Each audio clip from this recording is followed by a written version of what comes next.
ಶುಭೋದಯ ಎಲ್ಲರಿಗೂ.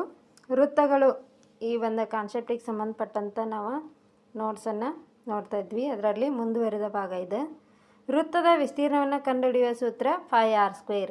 ವೃತ್ತದ ಪರಿಧಿ ಅಥವಾ ವೃತ್ತದ ಸುತ್ತಳತೆಯ ಸೂತ್ರ 2πr.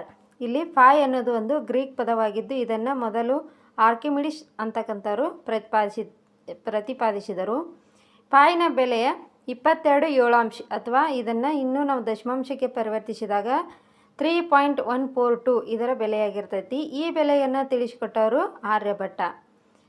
ಇಲ್ಲಿ ಇನ್ನೂ ಒಂದು ವಿಶೇಷತೆ 3.14 ಅಂದರೆ ಇದನ್ನು ನಾವು ಪ್ರತಿ ವರ್ಷ ಮಾರ್ಚ್ 14ನೇ ತಾರೀಕಿನಂದು 5 ಡೇ ಅಂತ ಆಚರಣೆ ಮಾಡ್ತಾರೆ.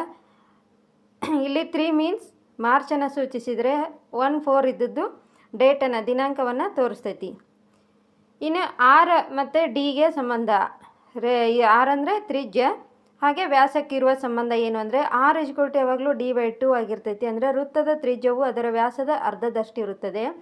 ಹೀಗೆ ವ್ಯಾಸವನ್ನು ಕೇಳಿದರೆ ವೃತ್ತದ ವ್ಯಾಸವು ಅದರ ತ್ರಿಜ್ಯದ 2ರಷ್ಟು ಇರುತ್ತದೆ. ಇಲ್ಲಿ ವ್ಯಾಸವನ್ನು D ಅನ್ನೋ ಅಕ್ಷರದಿಂದಲೂ ತ್ರಿಜ್ಯವನ್ನು R ಎಂಬ ಅಕ್ಷರದಿಂದಲೂ ನಾವು ಗುರುತಿಸ್ಕೊತೀವಿ. ವೃತ್ತದ ಬಗ್ಗೆ ಪ್ರಥಮವಾಗಿ ಅಧ್ಯಯನ ಮಾಡಿದ ವ್ಯಕ್ತಿ ಯಾರಪ್ಪ ಅಂದ್ರೆ ಗ್ರೀಕ್ ದೇಶದ ಥೇಲ್ಸ್.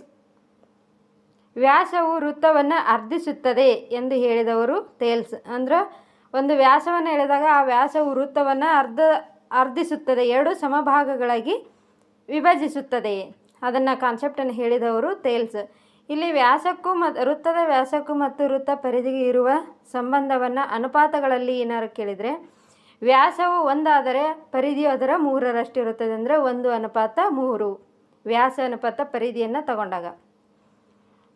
ವೃತ್ತದ ಕೇಂದ್ರ ಬಿಂದುವಿನಿಂದ ಜಾಗೆ ಎಳೆದ ರೇಖೆಯು ಜಾವನ್ನು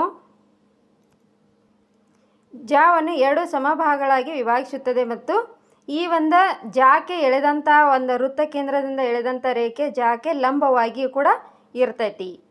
ಹಾಗೆ ಇನ್ನೊಂದು ಪಾಯಿಂಟು, ಒಂದು ವೃತ್ತದಲ್ಲಿ 2 ಸಮಾನ ಅಳತೆಯ ಜಾಗಗಳು ಕೇಂದ್ರದಿಂದ ಸಮಾನ ದೂರದಲ್ಲಿ ಇರ್ತವೆ. ಯಾವುದೇ 2 ಜಾಗಗಳು ಸಮಾನ ಅಳತೆಯಾಗಿದ್ದು ಅಂದ್ರೆ ಅವು ವೃತ್ತ ಕೇಂದ್ರದಿಂದ ಸಮಾನ ದೂರದಲ್ಲಿ ಇರ್ತವೆ.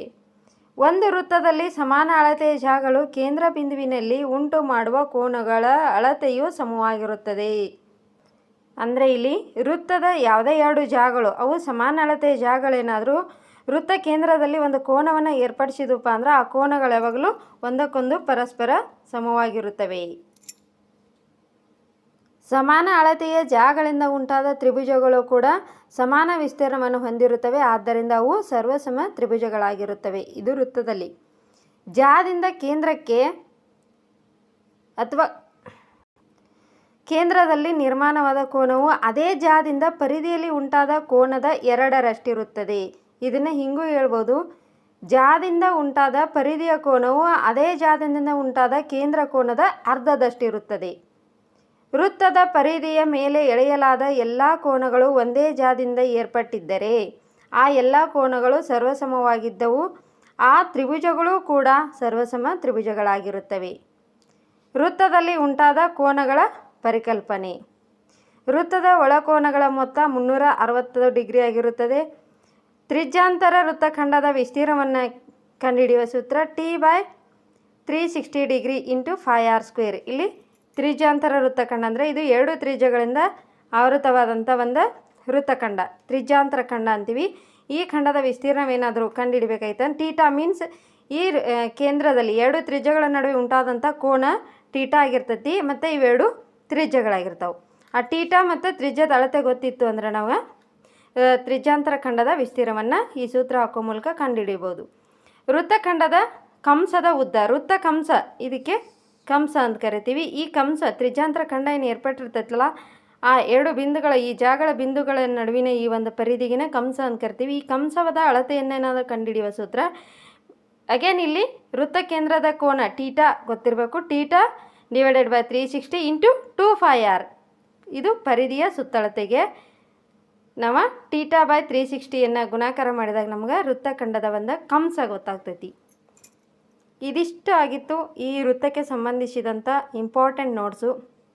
ಯಾರೆಲ್ಲ ಈ ವಿಡಿಯೋ ನೋಡ್ತಾ ಇದ್ದೀರಿ, ಈ ನೋಟ್ಸ್ ಹೆಲ್ಪ್ಫುಲ್ ಅನಿಸಿದರೆ ದಯವಿಟ್ಟು ಒಂದು ಲೈಕ್ ಕೊಡೋದನ್ನು ಮರಿಬೇಡ್ರಿ. ಹಾಗೆ ಏನಾದರೂ ಸರಿಪಡಿಸುವಂಥವಿದ್ದರೆ ದಯವಿಟ್ಟು ಕಮೆಂಟ್ಸ್ ಹಾಕ್ರಿ. Thank you.